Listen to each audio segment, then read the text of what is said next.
So today's Tuesday and I'm gonna be walking around my garden and I'm doing my watering. See, I have my watering can here. And also one of the things I do is to search my pots for pests.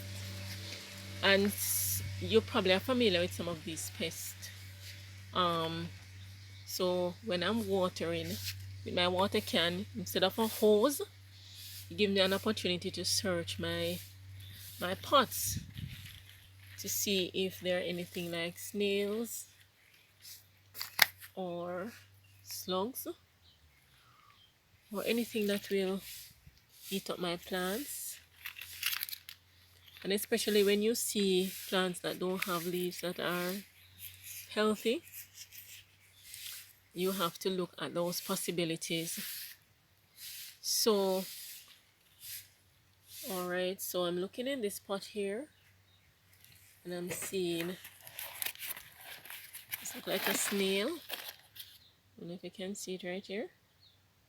Yeah, there's a snail in this pot here. So I'm gonna get it out. Can't afford to let it stay here and eat up my plant. Welcome to my garden, the food and fern garden and some succulents too. I'm Lovely. Gardening is my passion. When you don't see me in the garden, you see me in the kitchen.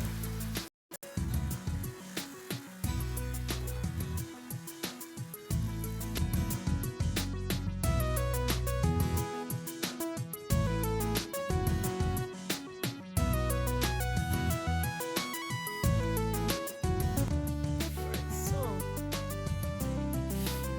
here it is.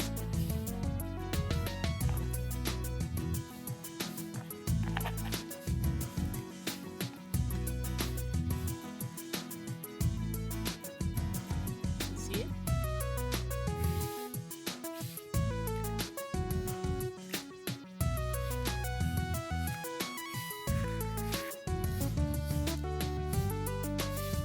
So in terms of my watering regime, it is very simple.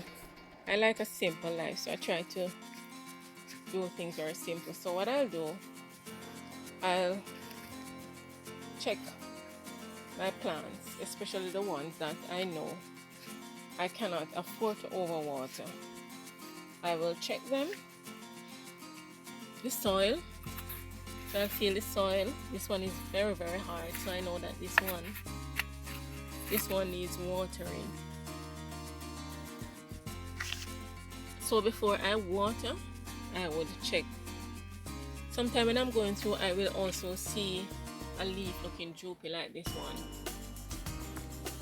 So right away I know that it is dehydrated. So I don't even have to check the soil, but see, tough as a rock. So I know this definitely needs water. I watered these a couple days ago, but the time is very hot, and that is one of the things too. There is no hard and fast rule when it comes to watering of your plants, because it depends on a lot of factors. One is the climatic condition, whether it is the major climate or the mini climate. When I say mini climate, I mean it could be very sunny where you live, but where you have your plants, it gets full shade or partial shade. So therefore, it may not need as much water as the ones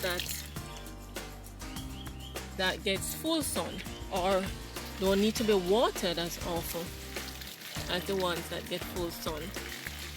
So those are some of the things you have to bear in mind when you are watering your plants. And I feel this one is moist, so I wouldn't give this water. This one is a little moist as well, so I wouldn't give this one water.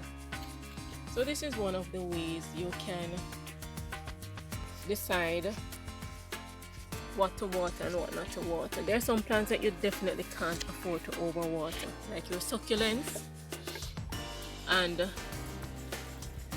Um, there are some other aglaonema. There are some aglaonema plants that you definitely can't afford to overwater. So this is one of my aglaonema, and this is one of those that you don't want to overwater as well. So along with your succulent plants, you have to be careful with how you water these aglaonema plants. Yeah, the peace lily on the other hand, my peace lily, and if you have a peace lily, you will know that it drinks a lot of water, especially if it's on the outdoor. So just by looking at this, I can see this leaf drooping. See, it needs water. When it gets water, it will come up as firm as this. This is one of the youngest leaf, so this one first will start to droop. These are a little bit more hardy, so these will droop if I don't water in another day or two. Then you will see these start to droop and the others start to droop. So this is an indication that I need to water this plant. And I noticed that the peace lily, because they're on the outside, I have to water them almost every day or every other day. So this I will be giving some water. Yeah. See, I have a baby here, you know. And I have another one here that's doing very well. It may not need as much water, but because I know that they love to keep moist, I will give it water nonetheless. And there's another small one here. I will give some water. Another thing that you need to do when you are watering or when you're inspecting your plants is to look underneath the leaves. This one is a little brown because it is getting old, so this one is gonna go. As soon as it gets too brown and is not looking so attractive anymore, I'm gonna cut it off, because I don't mind cutting off the bad leaves, or the ones that are old. These are healthy and nice. So this is looking really nice. This is really healthy. This is my anthurium, and I will be getting a bloom very shortly. See, in a couple of days I should see the beauty of this one. And I have a baby coming out here. This is awesome. So you notice I have a lot of coconut husk, and these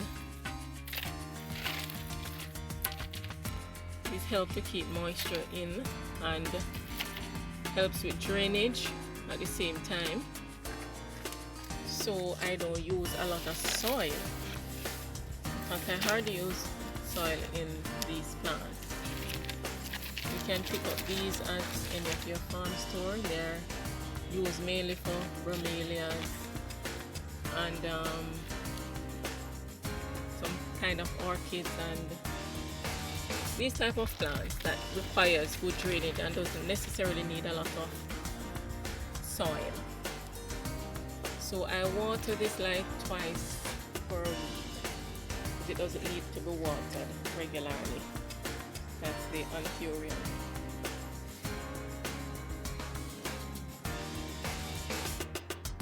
So guys, when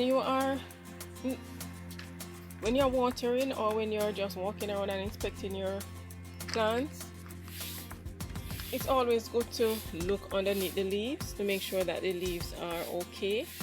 I am definitely going to be investigating these brown patches. I'm not going to leave anything to chance.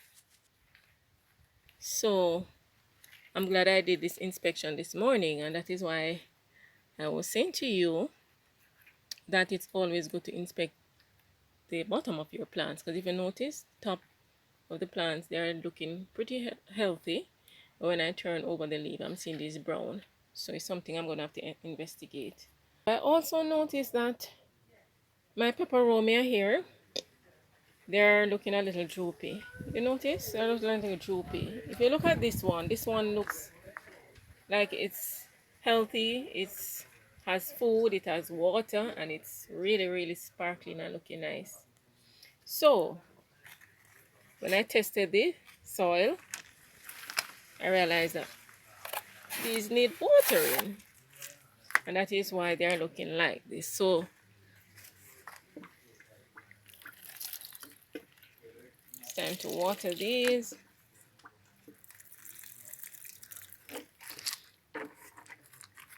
This one is not as dry, but I'll still give it a little water so that I don't have to come back out to water these tomorrow. So I can give them another day before I do any more watering. So guys, this is just a part of my watering regime, and what I do when I water my plants, I not just water but I inspect them. I turn over the leaves, even though they may look healthy on top. Turn over the leaves to see if the back of the leaves are just as healthy as the top, because sometimes these insects, they start working on the back of the plants. So these look pretty healthy. And if you find that there's a problem, something that you're not comfortable with, then you need to do the necessary treatment. There's so many treatments that you can use for your plants. You can find stuff online. We use a caprid. And there are times when I make my little own concoction. I will put a little neem oil in the water, in some water with some soap, liquid soap, dishwashing liquid, and a little vinegar. Especially when I see the back of the leaves having some white stuff on it. We call them the white flies. Then I will use that and it helps. But you can always do your research and check to see what is best to use on your plant. So guys, take care of your plants and enjoy your gardening. If you like my videos, please subscribe and hit that notification bell so you'll be the first to be notified when I upload my videos. And remember to share and like. Also, I read your comments, so I look forward to seeing your comments too.